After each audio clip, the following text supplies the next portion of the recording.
Welcome to Project Oncology on ReachMD. On this episode, we're joined by Brianna Cagle, who will share her presentation on radiopharmaceuticals from the Society of Nuclear Medicine and Molecular Imaging, or SNMMI, 2024. Ms. Cagle is a research scientist at Perspective Therapeutics in Iowa. Here she is now.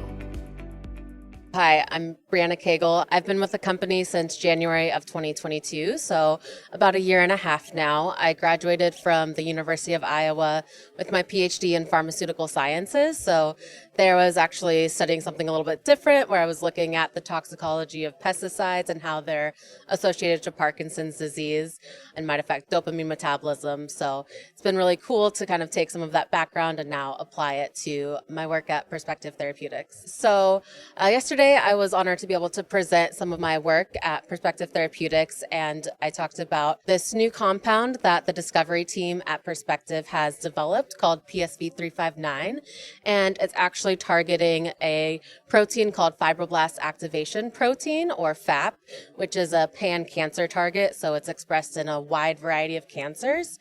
And this compound that we developed is a cyclic peptide radiopharmaceutical, and we use lead-based theranostics. So we use lead-212, which is an emitter of alpha particles, which is known to be really strong at killing cancer cells.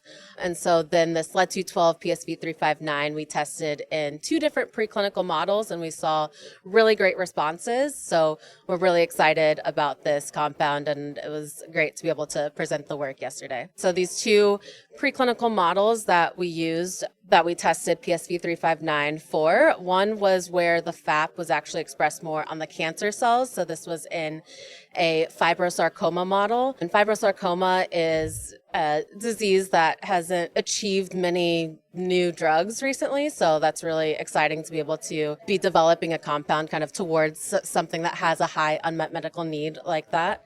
And then the other one that we studied as well was where the FAP was expressed more in the stromal environment, which is the tissue that helps to support the cancer cells. And there's some additional diseases of high unmet medical need there where the FAP can be expressed in that stromal tissue, including things like cancer of unknown primary or pancreatic cancer.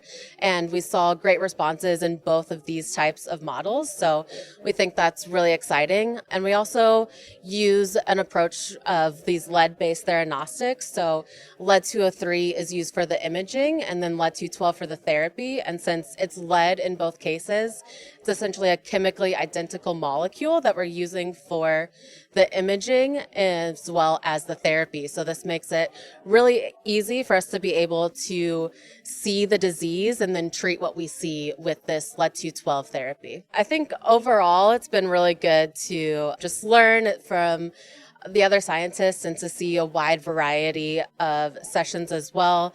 I actually just attended a scientific session 09 that was on other novel preclinical platforms. So it's just really cool to see what other people are doing as well. And since I'm fairly new to this field as well, to just learn more and more. And as a scientist, you always want to be learning. So it's great to be here and be learning and meeting other scientists. That was Brianna Cagle diving into her presentation on new directions in radiopharmaceuticals from SNMMI 2024. To hear this and more episodes in this series, visit Project Oncology on ReachMD.com, where you can be part of the knowledge. Thanks for listening.